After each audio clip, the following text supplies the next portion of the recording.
আমার হাজবেন্ডের পড়াশোনা যেন শেষই হচ্ছে না। অফিস থেকে এসে সোজা পড়ার টেবিলে, যার কারণে বাজার করারও কোনো সময় ওনার এখন নেই। ঘরে আর বাইরে সমান তালে এখন আমাকেই সব কিছু ম্যানেজ করতে হচ্ছে। আমার রিপেয়ার করা নতুন সোফাগুলোর জন্য আমি এখানে রানার বানিয়ে নিয়েছি। এত সুন্দর হয়েছে রানারগুলো, সম্পূর্ণ ডিটেলস আজকের ভিডিওতে আমি শেয়ার করব। আর চিকেন ফ্রাই অনেকগুলো বানিয়ে কিভাবে ফ্রোজেন করে রাখবেন সেই টিপসটুকু আপনাদের সাথে শেয়ার করব। তো সকালবেলা প্রতিদিনের মতো আজকেও কাজের আপা আসছিলেন, উনি কাজকর্ম কিছু করে দিয়ে গিয়েছেন। তো আমি সকালবেলা উঠে গতকালকে যে চিকেনটা সিদ্ধ করে রেখেছিলাম, এখানে আদা রসুন বাটা, কাঁচামরিচ কুচি আর লবণ দিয়ে সিদ্ধ করে রেখেছিলাম। তো গতকালকে তো সময় পাইনি, এ কারণে সিদ্ধ করা সেই মাংসটা নর্মাল ফ্রিজে রেখে দিয়েছিলাম। আজকে সকালবেলা বের করে এখানে আমি দিয়ে নিয়েছি 2টা ডিম, আর ওই যে বেসনের প্যাকেট থেকে আন্দাজ করে প্রায় 1.5 কাপের মতো বেসন দিয়ে নিয়েছি, আর একটু বেশি পরিমাণে হট টমেটো সসটা দিয়ে নিয়েছি। সবগুলো দিয়ে ভালো করে মেখে তারপর আমি 2টা বক্সে করে ডিপ ফ্রিজে রেখে দিব। যখন যে কোনো মেহমান আসুক বা যে কোনো সময় ইনস্ট্যান্টলি এটা ফ্রাই করে আর কি চিকেন ফ্রাইটা করে নেওয়া যায়। আর বেসনের প্যাকেটের মুখটা দেখা যায় একটু ঘেঁষে, যদি গ্যাসের মধ্যে যদি ধরে রাখি তাহলে সুন্দর, এটা চাপ দিয়ে রাখলে আবার আর কি বাতাসটা বন্ধ হয়ে যায়, মানে বাতাস পাস হতে পারে না, নষ্ট হয় না জিনিসটা। কাজের আপা এসে আজকে কিছু ভাজি করে দিয়ে গিয়েছে, আর আমার কিছু পেঁয়াজ কেটে দিয়ে গিয়েছে। আমার যেদিন কোনো কাজ থাকে না, যে কাজ হালকা পাতলা থাকে, ওই দিন আমি একটু বেশি পরিমাণে পেঁয়াজটা কাটিয়ে রাখি।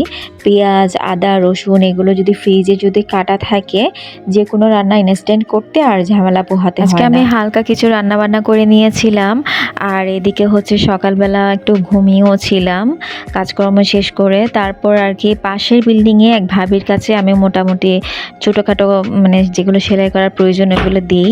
তো আজকে আমি সোফার জন্য রান্নাগুলো ভাবির কাছ থেকে সেলাই করে নিয়ে তারপর আফরাকে স্কুল থেকে নিয়ে এখন সোজা চলে এসেছি বাজারে, মানে সুপার শপে এসেছি। আজকে বাসার জন্য চাল কিনতে হবে। তো আমার হাজবেন্ডকে বললাম, মাস্টার্স পাশ করার পরে আবার আমার হাজবেন্ড বিএড করেছে, বিএড পাশ করার পরে এখন সে আবার এমএড করছে।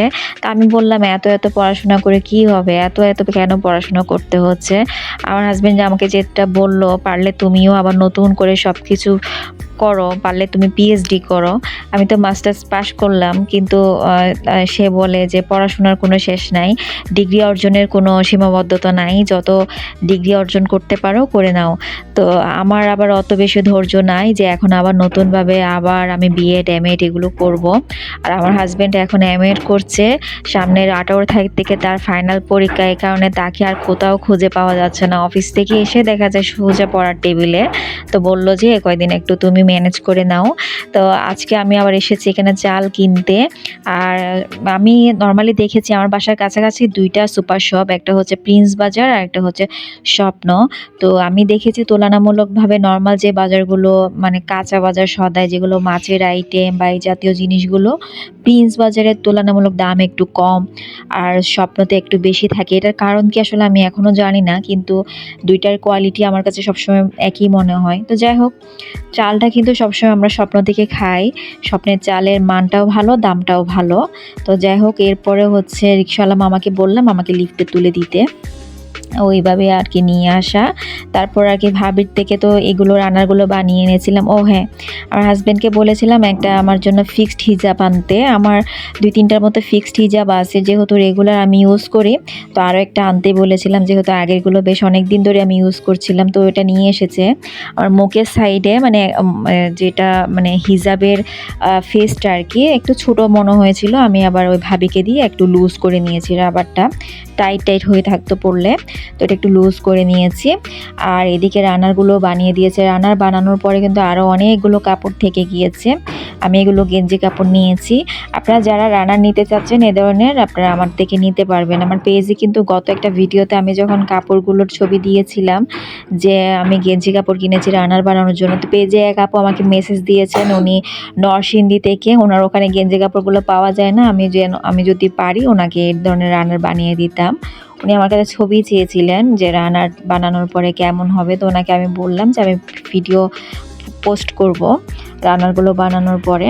তো এই যে দেখতে পাচ্ছেন রানারগুলো কিন্তু খুবই সুন্দর হয়েছে। এখন তো সোফার জন্য নানান রকমের তুর্কিশের বিভিন্ন সোফা কাভারগুলো বের হয়েছে। আমার কাছে কেন জানি ভালো লাগে না, ঝামেলাও মনে হয় আর দেখতেও কেন জানি সুন্দর লাগে না আর কি। এক একজনের চয়েস তো এক এক রকম ভিন্নতা থাকতেই পারে। আমার কাছে কখনোই ভালো লাগে না, অনেক বেশি হিবিজিবি মনে হয়। তো আমার কাছে এই ধরনের রানারগুলো দিলে সোফার মধ্যে দেখতে কেমন জানি সুন্দর লাগে। তো এগুলো গেঞ্জি কাপড় হওয়াতে সুন্দর সোফার সাথে একদম ফিটিং হয়েছিল। আর আমি দেখা যায় কিছুদিন পর পর এগুলো ওয়াশ করে ফেলতে পারবো, যেহেতু সোফাগুলো ফিক্সড সোফা, ওয়াশ করার ওয়ে নাই। এই কারণে আলগা যদি একটা কাপড় বা রানার দেওয়া হয় তাহলে নামাজ কালাম পড়লেও একটু আনইজি ফিল হয় না, ভালো লাগে। তো এগুলো দেওয়ার পরে কিন্তু রুমের সৌন্দর্য অনেক বেড়ে গিয়েছে। ভাবিকে কিন্তু আবার কুশন কাভারও আমি সেলাতে দিয়েছিলাম, তো ওইগুলো এখনও সেলাই হয়নি। সেলাই হওয়ার পরে ওইগুলোতে আমি আবার পেন্টিং করব। তো বলল যে আগামীকালকে দিয়ে দিবে। তো আজকে তো সকালবেলা ওইগুলো নিয়ে অনেক বেশি ব্যস্ত ছিলাম, স্কুলে নেওয়া আনা। আর জারিফের পরীক্ষা চলছে, তো ওকে আবার ওর পড়াগুলো ওকে পড়াচ্ছিলাম। ওকে পড়ানোর আগে দেখা যায় ওর ম্যাক্সিমাম পড়াগুলো আমার পড়ে নিতে হয়, কারণ ওদের সকল পরীক্ষার প্রশ্নগুলো আসে মেইন বইয়ের, মানে মেইন লাইনগুলো থেকে, বইয়ের মেইন পড়া থাকে না, ওই পড়াগুলো থেকে। তো ওই পড়াগুলো থেকে যখন ওকে আমি প্রশ্ন ধরতে যাই, আগে প্রশ্নগুলো সব আমার জেনে নিতে হয় যে কি কি প্রশ্ন এখান থেকে আসবে বা বইয়ের মধ্যে কি কি আছে। দেখা যায় আমরা আগে বইয়ের মানে একটা অনুশীলনীর দেখা গিয়েছে লাস্টে যে প্রশ্নগুলো থাকতো সেই প্রশ্নগুলো পড়তাম, বাচ্চাদেরকে পড়াতাম। কিন্তু মানে আমার ছেলেদের স্কুলে ওই অপশনটুকু নাই। ওদের দেখা যায় মেইন লাইন থেকে ওদেরকে প্রশ্ন করা হয়, যার কারণে ওই মেইন লাইনগুলো আমার নিজেরই পড়তে হয় ওকে প্রশ্ন তৈরি করে দেওয়ার জন্য।